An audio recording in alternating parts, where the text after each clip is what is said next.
Good morning all of you. आज हम पढ़ेंगे कक्षा छठवीं का चैप्टर नंबर 4 हार की जीत। ये है पाठ हार की जीत और यह है पाठ का नंबर है 4। माँ को अपने बेटे और किसान को अपने लहलहाते खेल देखकर जो आनंद है वही आनंद बाबा भारती को अपना घोड़ा देखकर आता था। अब ये स्टोरी है एक बाबा भारती जो है उनकी, और उनके पास एक घोड़ा था। तो उनके बारे में कहा है कि जैसे भी माँ अपने बेटे को देखती है, किसान अपने लहलहाते खेत देखता है, अनाज से भरे पौधे देखता है, तब उसे जैसा आनंद होता है वैसे ही किसको आनंद होता था? आनंद बाबा भारती को अपना घोड़ा देखकर। भगवत भजन से जो समय बचता वह घोड़े को अर्पण हो जाता। वह घोड़ा बड़ा सुंदर था, बड़ा बलवान। उसके जोड़ का घोड़ा सारे इलाके में न था। अब वो जो है आनंद बाबा भारती, वो क्या करते थे? भजन करते थे भगवान जी का, और जो भी टाइम बचता था उसमें वो सारा टाइम घोड़े को देते थे। वो घोड़ा बहुत सुंदर था, बलवान था, स्ट्रांग था। उसके जैसा घोड़ा कहीं भी नहीं था इलाके में उनके। बाबा भारती उसे सुल्तान कहकर पुकारते थे। क्या कहते थे? सुल्तान। अपने हाथ से खरहरा करते, खुद दाना खिलाते और देख देख कर प्रसन्न होते थे। उन्होंने रुपया, माल, असबाब, जमीन आदि अपना सब कुछ छोड़ दिया था। यहाँ तक कि उन्हें नगर के जीवन से भी घृणा थी। अब देखो वो कैसे हो चुके थे, बिल्कुल उन्होंने हर चीज़ छोड़ दी थी, सिर्फ भगवान का नाम लेते थे और उनका घोड़ा, बस यही काम था उनका। ठीक है, बाकी ज़मीन, जुमला, रुपया उपाया उन्होंने सब छोड़ दिया था। अब गांव से बाहर एक छोटे से मंदिर में रहते थे और भगवान का भजन करते थे। घर दार सब छोड़ दिया था, मंदिर में रहते थे और भगवान का भजन करते थे। मैं सुल्तान के बिना नहीं रह सकूंगा, उन्हें ऐसी भ्रांति सी हो गई थी। वे उसकी चाल पर लट्टू थे। कहते ऐसे चलता है जैसे मोर घटा को देखकर नाच रहा हो।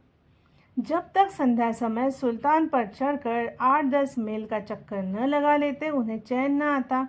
और फिर धीरे धीरे ना उनको एक समझ में आ गया था कि वो सुल्तान के बिना नहीं रह सकते, क्योंकि उनको उसकी आदत हो गई थी। तो वो क्या करते थे, शाम को जब तक वो उनको ऐसा, हाँ, वो जो घोड़ा है सुल्तान, वो ऐसा चलता था तो उसको देखकर वो बोलते थे कि जैसे मोर नाचता है ना, जब काले काले बादल आसमान में आते हैं, घटा छाती है, तब मोर कैसे नाचता है, वैसे ही इसकी चाल है, ऐसा वो कहते थे। और संध्या के समय जब तक वो 8-10 मील का चक्कर नहीं लगाते थे, घुड़सवारी नहीं करते थे, तब तक उनको चैन नहीं आता था, क्योंकि उनको आदत पड़ गई थी इन सारी चीज़ों की।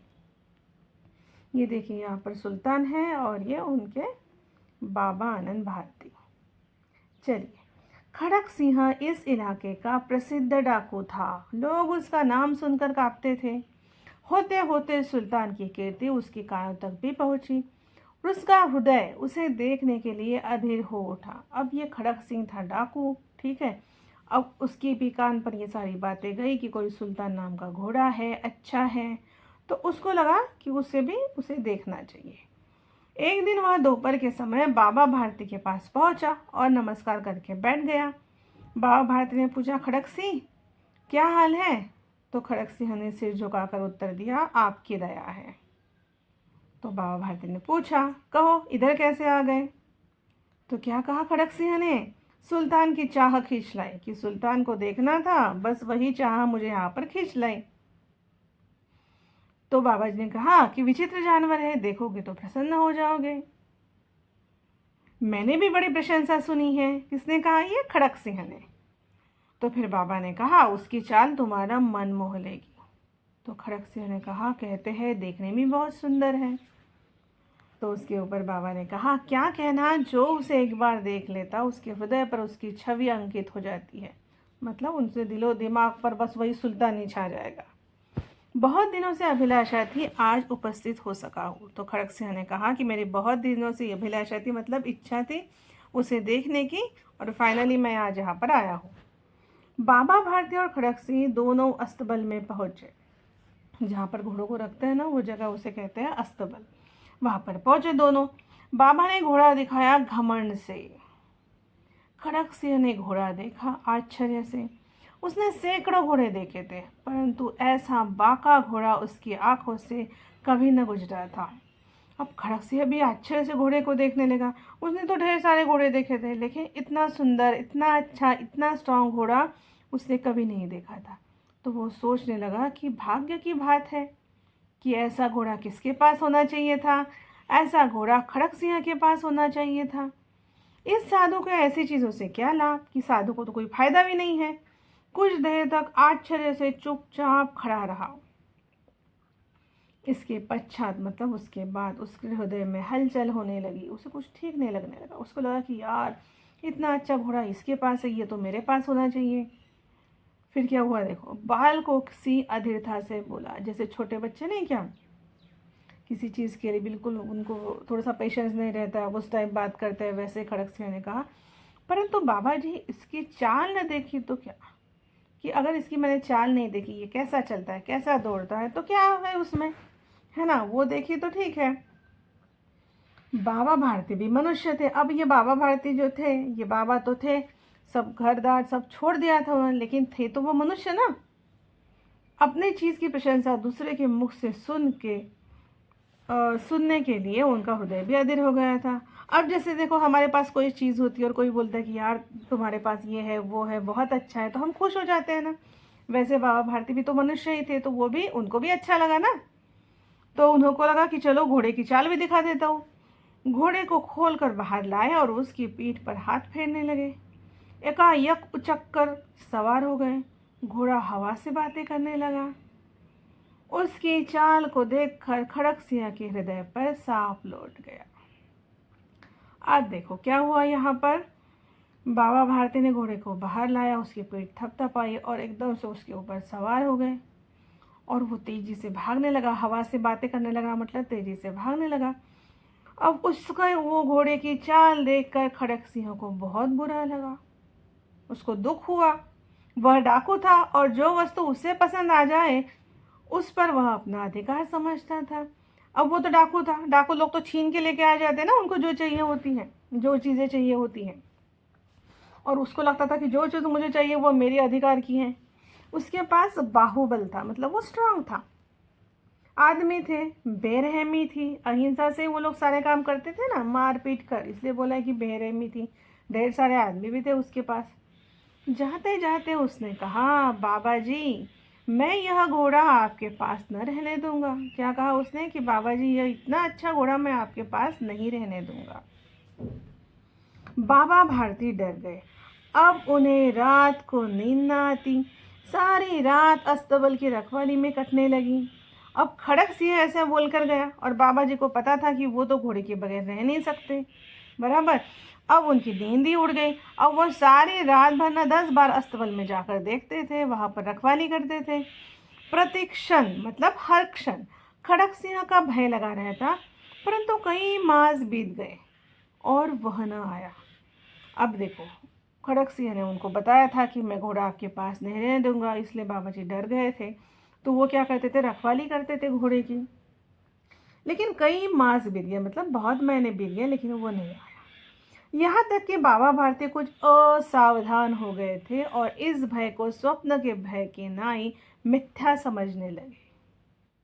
अब देखो बाबा भारती को लगा इतने दिन हो गए अभी ये खड़क सिंह नहीं आया, तो अभी वो भी थोड़े से बेफिक्र हो गए थे, मतलब वो सावधानी नहीं बरतते थे, ठीक है। और उनको लगा ये जो डर है उनके मन में वो सिर्फ एक मिथ्या है, ठीक है, जो उनके दिमाग में घुसा हुआ है। तो उन्हें भी वो भी इस चीज़ को अभी छोड़ दिया उन्होंने। उनको लगा कि जाने दो, ये सब मेरा भ्रम ही है, ऐसा कुछ नहीं होगा। चलो आगे बढ़ते हैं। संध्या का समय था। बाबा भारती सुल्तान की पीठ पर सवार होकर घूमने जा रहे थे। इस समय उनकी आंखों में चमक थी, मुख पर प्रसन्नता। कभी घोड़े के शरीर को देखते, कभी उसके रंग को, और मन में फूले न समाते थे। अब शाम का समय था और आपको तो पता है बाबा भारती शाम को जाते थे ना घुड़सवारी करने के लिए। ऐसे घोड़े पे सवार होकर घूमने जा रहे थे। अब ना उनको भी कहीं तो भी ऐसा प्राउड था कि मेरे पास ऐसा घोड़ा है करके, तो उनकी आंखों में चमक थी, मुख पर एकदम प्रसन्नता, खुश थे। कभी घोड़े को देखते थे, कभी उसके रंग को, और मन में फूले न समाते, मतलब बहुत खुश होते थे ये सब देखकर। सहसा एक और से आवाज आई, अरे बाबा इस कंगले की सुनते जाना। अब जब वो जा रहे थे तो साइड से एक आवाज आई कि अरे बाबा ये जो कंगाल यहाँ पर बैठा है, भिखारी बैठा है, उसकी थोड़ा सुनते जाना। आवाज में करुणा थी। बाबा ने घोड़े को रोक लिया। देखा एक अपाहिज वृक्ष की छाया में पड़ा करा रहा है। बोले, क्यों, तुम्हें क्या कष्ट है?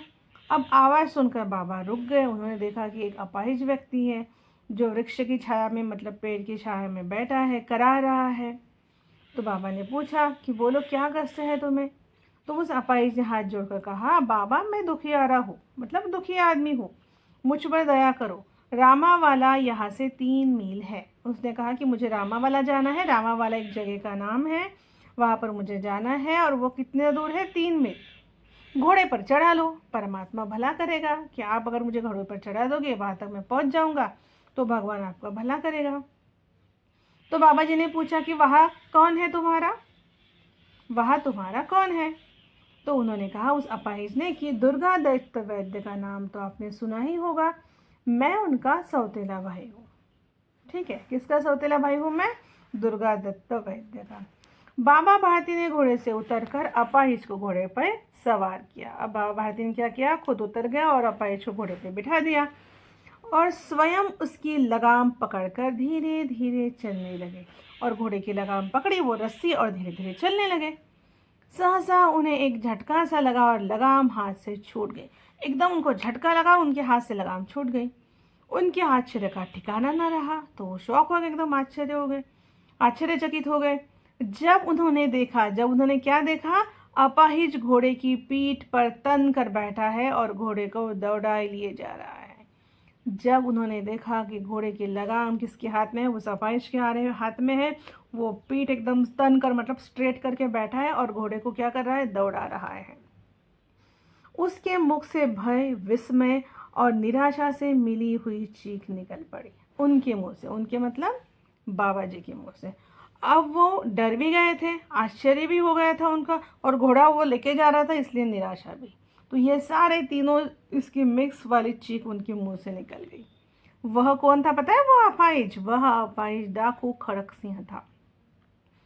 बाबा भारती कुछ देर तक चुप रहे और कुछ समय पश्चात कुछ निश्चय करके पूरे बल से चिल्लाकर बोले, जरा ठहर जाओ।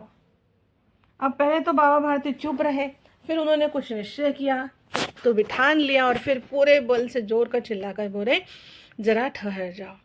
खड़क सिंह ने यह आवाज़ सुनकर घोड़ा रोक लिया और उसकी गर्दन पर प्यार से हाथ फेरते हुए कहा, बाबा जी, यह घोड़ा अब न दूंगा। क्या कहा खड़क सिंह ने? कि अभी मैं वापस नहीं करूंगा घोड़ा आपका, परंतु एक बात सुनते जाओ। खड़क सिंह ठहर गया तो बाबा जी ने उसको क्या बोला कि एक बात सुनते जाओ। बाबा भारती ने निकट जाकर उसकी ओर ऐसी आंखों से देखा जैसे बकरा कसाई की ओर देखता है और कहा, यह घोड़ा तुम्हारा हो चुका है। मैं तुमसे इसे वापस करने के लिए नहीं कहूँगा, परंतु खड़क सिंह केवल एक प्रार्थना करता हूँ, इसे अस्वीकार न करना, नहीं तो मेरा दिल टूट जाएगा।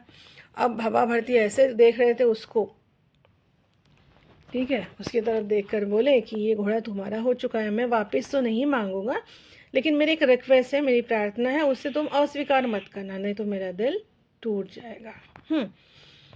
तो खड़क सिंह ने कहा, बाबा जी आज्ञा कीजिए, मैं आपका दास हूँ, केवल यह घोड़ा ना दूंगा।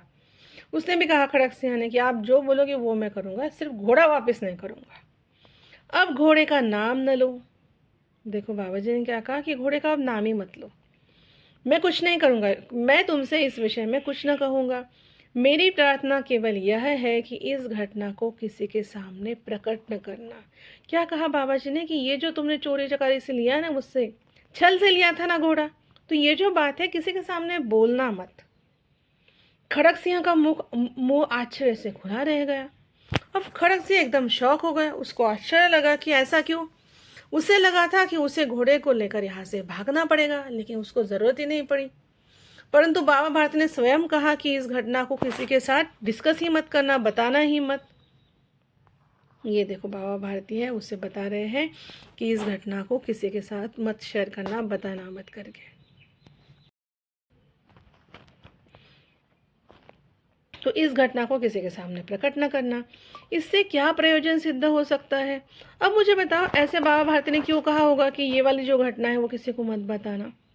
खड़क सिंह ने बहुत सोचा, बहुत सिर मारा, परंतु कुछ समझ न सका।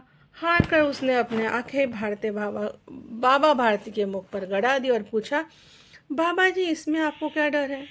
अब खड़क सिंह को कुछ समझ में नहीं आ रहा था, इसलिए वो घूर के उनकी तरफ देख रहा था, बाबा जी की तरफ, और पूछा कि क्या प्रॉब्लम है इसमें? अगर मैंने ये बता भी दिया तो किस चीज़ का डर है? सुनकर बाबा भारती ने उत्तर दिया कि लोगों को यदि इस घटना का पता चला तो वो किसी गरीब पर विश्वास न करेंगे। देखो, उनका घोड़ा खड़क सिंह ने लिया था, फिर भी बाबा जी ने क्या कहा उसको कि तुम अगर ये घटना किसी को बताओगे तो लोग गरीब के ऊपर विश्वास नहीं करेंगे। दुनिया से विश्वास नाम की जो चीज़ है ना, वही उठ जाएगी, किसी का किसी के ऊपर विश्वास नहीं रहेगा।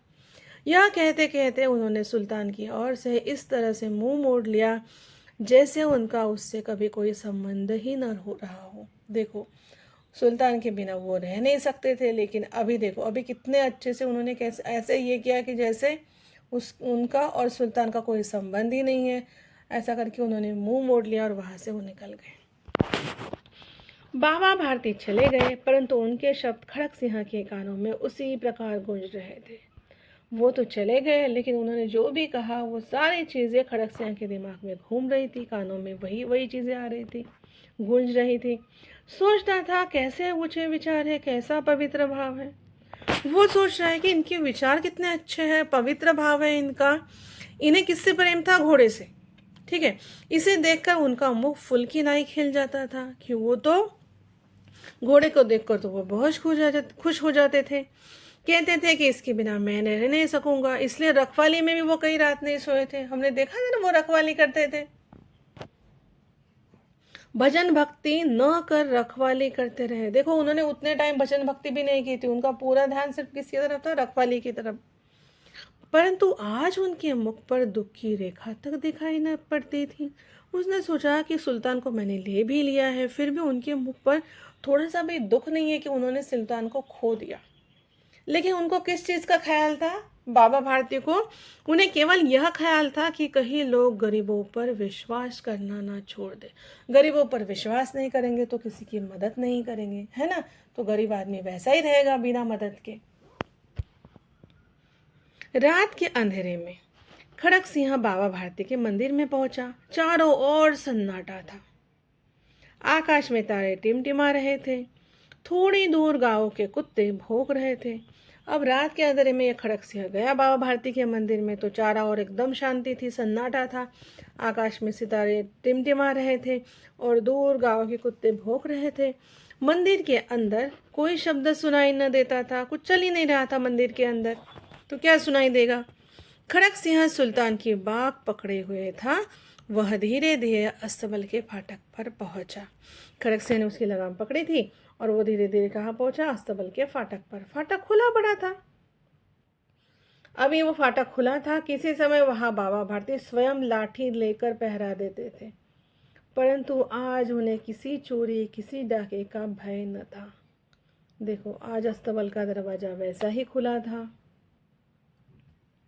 और उनको इस सारे चीज़ का कुछ ये नहीं था, कोई भय नहीं था उनको, चोरी का नहीं, किसी चीज़ का नहीं। खड़क सिंह ने आगे बढ़कर सुल्तान को उसके स्थान पर बांध दिया और बाहर निकलकर सावधानी से फाटक बंद कर दिया। क्या क्या खड़क सिंह ने सुल्तान को अपने जगह पे बांध दिया, फाटक अच्छे से बंद कर दिया, और इस समय उसकी आंखों में पश्चाताप के आंसू थे। देखो, वो रिग्रेट कर रहा था कि उसने ये चीज़ क्यों की, और उसने तो ऐसा किया था, छल किया था, लेकिन बाबा जी के विचार कितने अच्छे थे, इसलिए उसे पश्चाताप हो रहा था। रात्रि का तीसरा समय बीत चुका था।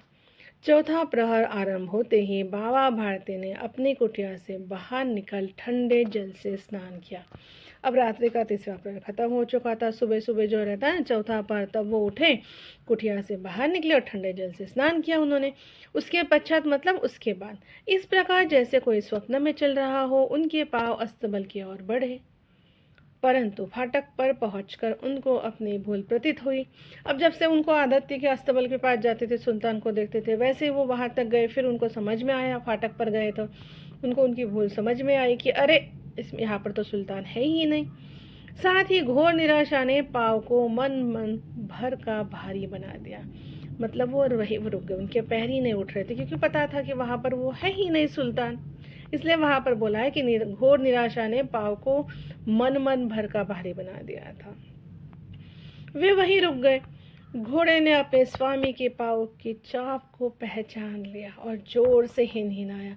अब घोड़ा जो था उसने अपने जो बाबा थे उनके पैरों का, उनके जो स्वामी थे उसके पैरों की जो आहट है वो उसने पहचान ली थी, तो वो जोर से हिनहिनाया। अब बाबा भारती आश्चर्य और प्रसन्नता से दौड़ते हुए अंदर घुसे। जैसे ही उन्होंने वो सुना घोड़े की आवाज़, तो वैसे ही बाबा भारती आश्चर्य और प्रसन्नता से दौड़ते हुए अंदर घुसे और अपने घोड़े के गले से लिपट कर इस प्रकार रोने लगे मानो कोई पिता बहुत दिन से बिछड़े पुत्र से मिल रहा हो। देखो उन्हें कितना लगाव था सुल्तान से, फिर भी जब वो खड़कसियाँ लेकर जा रहा था तभी उन्होंने कैसे ये किया था कि ठीक है भाई तुम लेकर जाओ इसको। लेकिन अभी जैसे वो अंदर घुसे उन्होंने घोड़े को देखा, उसको गले से लिपट कर ऐसे रोने लगे कि जैसे कोई पिता अपने पुत्र से मिल रहा हो जो बहुत दिन से बिछड़ा हुआ हो। बार बार उसकी पीठ पर हाथ फेरते, बार बार उसके मुंह पर थपकियां देते और कहते थे अब कोई गरीबों की सहायता से मुंह न मोड़ेगा। देखो अभी भी उनके दिमाग में क्या चीज़ था कि अभी ऐसा नहीं होगा, गरीबों को लोग हेल्प करेंगे, उनकी सहायता करेंगे। थोड़ी देर के बाद जब वह अस्तबल से बाहर निकले तो उनकी आंखों से आंसू बह रहे थे, वो रो रहे थे।